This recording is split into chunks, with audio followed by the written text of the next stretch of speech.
ভালো করে একটু লক্ষ্য করুন, অসুরের দিকে তাকিয়ে কাউকে কি মনে হচ্ছে ঠিক যেন কারো মুখের সাথে অবিকল মিল?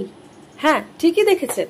ভারতের প্রতিবেশী দুই রাষ্ট্র বাংলাদেশ ও পাকিস্তানের দুই রাষ্ট্রনেতার সাথে মিল পাবেন অসুরের মুখের।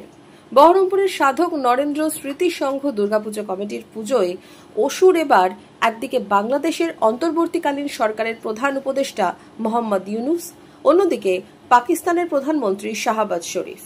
মা দুর্গার হাতে ঝুলছে অসুরূপী শাহবাজ শরীফের মাথা, আর নিচে থাকা অসুর দেখানো হয়েছে মোহাম্মদ ইউনুসকে। এবার ৮৩তম বর্ষে এমনই ভাবনা তুলে ধরেছে সাধক নরেন্দ্র স্মৃতি সংঘ দুর্গাপুজো কমিটির সদস্যরা। পুজো কমিটির সদস্যদের দাবি, এবার তারা দহনে বিনাশ হোক দেশের শত্রু এই থিমকেই তুলে ধরেছেন।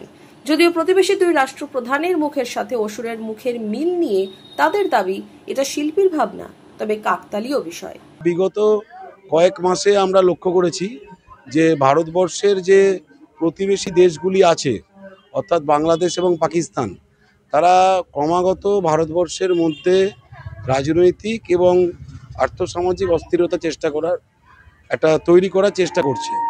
এই যে এর বিরুদ্ধে প্রতিবাদ, যে ভারতবর্ষকে অত সহজে দমন করা যায় না এবং নারী শক্তির জাগ্রত বিকাশ, এরই পরিস্ফুটন ফুটে উঠেছে আমাদের দেবী প্রতিমার মাধ্যমে। আমাদের মূল চিন্তা হচ্ছে দহন, অর্থাৎ শত্রুর দগ্ধকরণ। আমরা এখানে শত্রু বলতে ভারতবর্ষের বৈদেশিক শত্রুর কথা বোঝাতে চেয়েছি। এবার এখানে অসুরের সঙ্গে যদি প্রতিবেশী দেশের কোনো রাষ্ট্রপ্রধানের মুখের মিল থেকে থাকে, তা নিতান্তই কাকতালীয়। আমরা এটা সম্পূর্ণ ইচ্ছা করে ভাবে করিনি। খানিকটা বলতে পারেন শিল্পীর নিজস্ব কল্পনা বা শিল্পীর হাতের ছোঁয়া। প্রতিমা ও মণ্ডপ সজ্জার পাশাপাশি এবারের এই কমিটির পুজোয় মূল আকর্ষণ দুই অসুর।